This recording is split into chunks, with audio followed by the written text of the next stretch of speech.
Bien. Au revoir. Et on va conclure avec Marie, justement, qui voudrait revenir sur ce qu'on a dit tout à l'heure sur les IST. Bonjour Marie.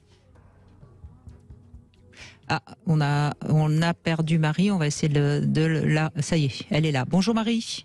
Oui, bonjour Brigitte. Merci de réagir justement. Allez-y, on vous écoute.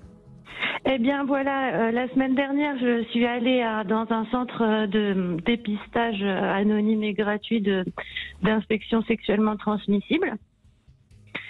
Et parce que bon, moi j'ai pas mal de partenaires et je mets toujours un préservatif, mais pour la fellation, non.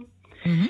Et le docteur m'a appris qu'il fallait pas éviter de se brosser les dents avant de faire une fellation parce que ça peut faire des lésions au niveau des gencives et donc augmenter le risque de transmission des maladies et des infections sexuellement transmissibles.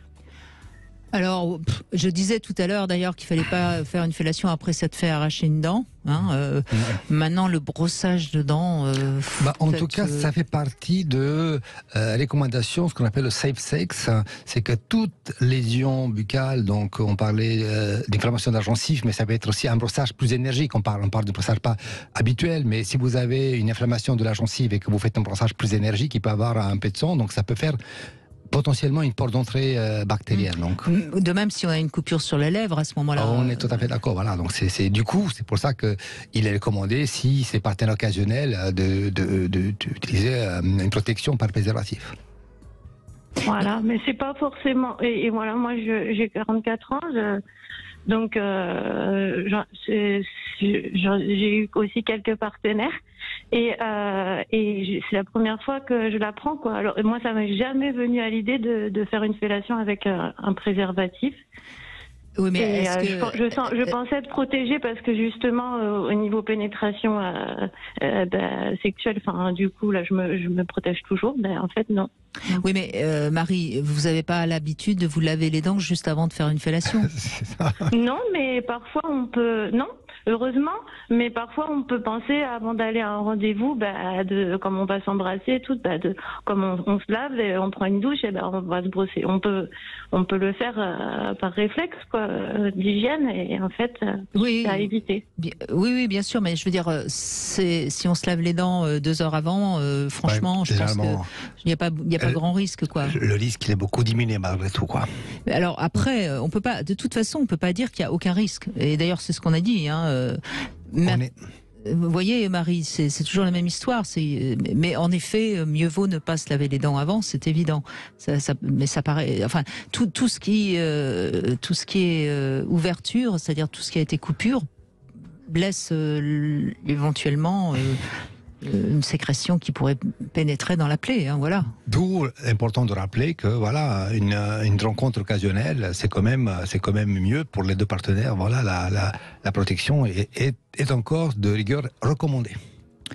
Mais vous avez raison d'avoir pris la peine d'appeler, et c'est vrai. Si on se brosse les dents énergétiquement et juste après on fait une fellation avec un partenaire occasionnel, le risque existe, voilà. Maintenant, puisqu'on en est là, peut-être rappeler aussi que dans la pratique du CUNY, c'est pareil, il n'y a pas tellement de risques en tout cas de VIH, on n'a pas de cas pour l'instant, me semble-t-il. Au niveau du VIH, c'est pas de cas. Par contre, il peut y avoir des cas sur les autres infections potentielles. Donc, comme l'herpès. Et en premier, c'est l'herpès, et deuxièmement, ça reste comme le HPV à l'entrée. Papillomavirus qui est quand même. Donc, du coup, ça dépend aussi de risque, à savoir la personne, la rencontre. Il existe des techniques et des moyens de protection qui peuvent être adaptés à cette sécurité orale. Mais faire une fellation avec un préservatif, c'est pas le même plaisir, en tout cas moi je vois, en tout cas pour moi, quoi. Mais même pour l'homme, de toute façon, c'est vrai que c'est pas. Encore une fois, on n'a rien de trouvé de mieux que le préservatif, donc moi je vais pas nier l'importance du préservatif, mais c'est vrai que c'est pas ce qu'il y a le plus fan, faut bien le dire. Ouais. Donc, mais peut-être qu'ils ont fait des préservatifs avec des goûts fraises, justement, en pensant à ça. Oui, écoutez, si on aime les fraises. Sinon, en tout cas, voilà, moi j'apprends ça à mon âge et j'aurais bien aimé le savoir avant. J'attends les résultats demain. Donc voilà, on m'a parlé de chlamydia, gonocoque, éventuellement de risque d'IST à ce niveau-là. Mais sinon, c'est vrai qu'au niveau du VIH, le docteur que j'ai rencontré, elle m'a bien dit qu'au niveau du sexe oral, il y avait très peu de risques. Mais bon, voilà, il y a d'autres IST. Et voilà.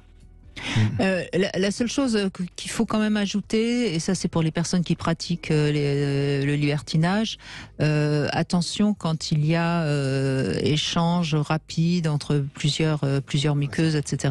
Là, en effet, on peut transmettre d'une muqueuse à l'autre des IST, mais bon, on est en fin d'émission, on pourra en reparler à l'occasion d'une autre émission. Merci Marie.